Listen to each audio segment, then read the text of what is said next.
bachcho, let's read this question. The question says, what changes people witnessed in everyday life after the revolution of 1789 in France? तो question हमसे पूछ रहा है कि लोगों को अपनी रोजमर्रा की जिंदगी में क्या चेंजेस देखने को मिले after the revolution of 1789 in France.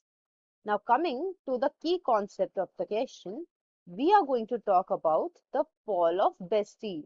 अब बेस्टील एक फोर्ट और एक पॉलिटिकल प्रिजन था जिसको लोगों ने स्टॉर्म किया ऑन 14th जुलाई 1789. नाउ लोगों ने ये इसलिए किया because this fort it stood for royal tyranny. It was a symbol of royal power, royal tyranny, इसलिए लोगों ने इसको स्टॉर्म किया था और डिस्ट्रॉय किया था. And this is actually considered to be a very significant event in French Revolution. जैसे ही बेस्टील का स्टॉर्मिंग हुई थी 1789 में, उसके बाद एक बहुत ही इंपॉर्टेंट लॉ पास हुआ था and that law was abolition of censorship. अब सेंसरशिप क्या होता है कि किसी भी तरीके से इंफॉर्मेशन के एक्सचेंज पर या कम्युनिकेशन पे जो रोक लगा दी जाती है थ्रू बुक्स और थ्रू न्यूज़पेपर्स कि आप ये प्रिंट नहीं कर सकते हैं, आप टीवी पे शो नहीं कर सकते हो, या आपको ये कट करना पड़ेगा अपने प्ले में से या अपने डॉक्यूमेंट्री में से, दैट इज सेंसरशिप ओनली. अगर आप इंफॉर्मेशन के स्प्रेड पे रोक लगा रहे हो, लिमिट्स लगा रहे हो, तो दैट कम्स अंडर सेंसरशिप. अब जो ये कॉन्स्टिट्यूशन था 1791 का, इसके अंदर एक डेक्लेरेशन था जिसको बोला गया था declaration of rights of main and citizen.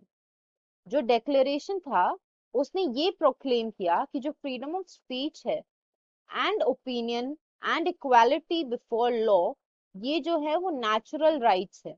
मतलब कि हर ह्यूमन बीइंग को ये राइट्स मिलने ही मिलने चाहिए, कोई भी उनसे ये राइट्स छीन नहीं सकता, बाय बर्थ है ये राइट्स उनके. अनदर इम्पोर्टेंट चेंज जो लोगों को देखने को मिला वो था फ्रीडम ऑफ प्रेस. अब जो थे ना ऑपोजिंग व्यूज इवेंट्स को लेकर, वो भी एक्सप्रेस कर सकते थे. कोई डर और कोई रोक टोक नहीं थी. न्यूज़पेपर्स, पैम्पलेट्स, प्रिंटेड पिक्चर्स जो थे वो कंट्री में बहुत ज्यादा स्प्रेड होने लगे, सारे टाउन्स में बहुत इजीली अवेलेबल होने लगे, और इन पब्लिकेशंस में जो इवेंट्स और चेंजेस टेक हो रहे थे कंट्री के अंदर, उनको बहुत ओपनली डिस्कस किया जाने लगा. जो प्लेस, सॉन्ग्स और फेस्टिव प्रोसेशंस थे, उसके थ्रू भी आइडियाज जो थे लिबर्टी के, इक्वालिटी के, जस्टिस के, वो स्प्रेड किए जाने लगे.